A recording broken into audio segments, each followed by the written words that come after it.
Hello, welcome to another book review. I'm your host, Kristen, and today I will be reviewing the YA fantasy book House of Night, Untamed, by PC and Kristen Cast. In case you are interested in reading this book afterward, content warnings in this book are blood, violence, ableism, racism, exotification, slurs, sexism, transphobia, murder, sexual assault, abuse, sex shaming, and homophobia. For this review, I will start with the overall plot, then world building, and finally the characters. Just to note that there will be spoilers in this review. Let's begin. Now that her friends are mad at her for lying about their friend's death, Zoe is left to deal with the consequences on her own. No boyfriends, and no friends except for Stevie Ray. However, when Aphrodite sees a vision of Zoe dying, Zoe must make up with her friends and keep an eye on the new fledglings, with the help of Stevie Ray. When the High Priestess of all vampires is called to the House of Night, a darker force begins to stir in the school. Once again, I had to look up a summary of the book at the end because it was so difficult to pick out the plot points. Except for the last half of the book, which I remember clearly, almost nothing happened. Zoe made up with her friends in a few chapters, and they apologized for being angry at her. Zoe then spent the remaining half fretting over boy issues again in a will they won't they scenario with Eric, who is now a teacher at the House of Night. Honestly, this really bugs me.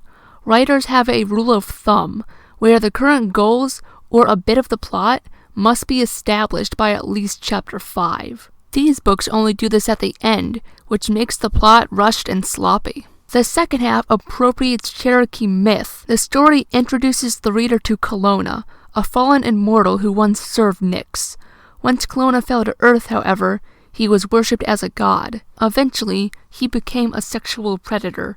He fathered monsters known as ravenmockers, who have the body of a raven, but the limbs of a man. Kelowna was eventually stopped by being trapped under the earth. Honestly, I did not like this at all. Twisting legends and stories from a minority group to fit your own narrative, especially when those stories aren't well known, doesn't sit right with me. It reminds me of the Quaalude tribe and all the harm that was done to them through Twilight, which, in case you want to know more, I'll link an article to one of the stories below. Besides the mention of Kelowna, one detail the reader gets to learn more about is the Sons of Erebus, who are warriors sent to protect the school. Besides them being warriors, they don't really do much besides escorting Zoe to a cat shelter.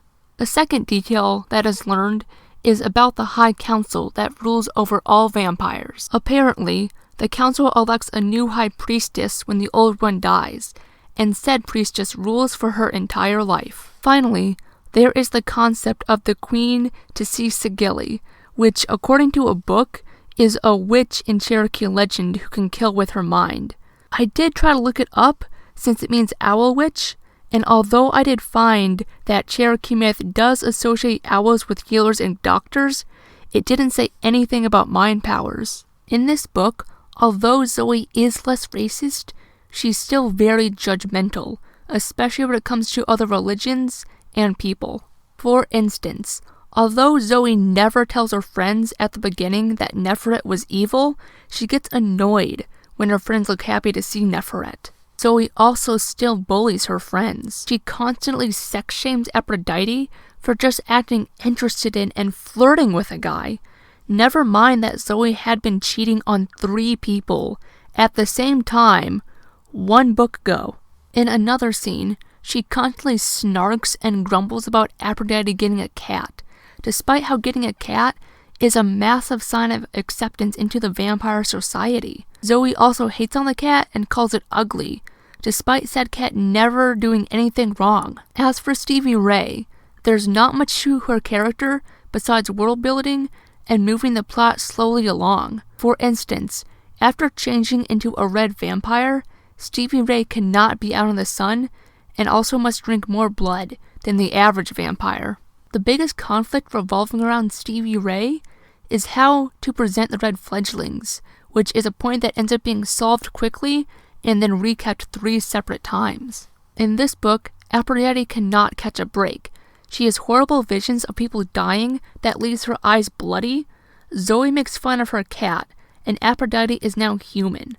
I just felt sorry for her the entire book, and part of me wishes that she was the main character instead. Grandma Redbird, who had little plot relevance up until now, is nothing short of a Native American stereotype. She has Cherokee wisdom and magic and a deep connection to the earth. The Cherokee people are also described as mystic, and their language sounds ancient, and altogether it makes a very awful magic Native American stereotype. For a villain, Neferet hardly does anything. She brings in warriors for the war against the humans, but throws a hissy fit when she gets overturned.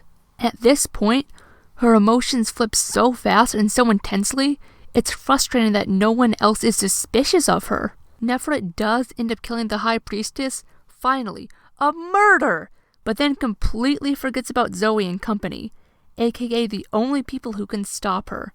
Neferet is not a smart villain, which is disappointing. She also only gets caught because she forgets she's wearing her bad guy jewelry.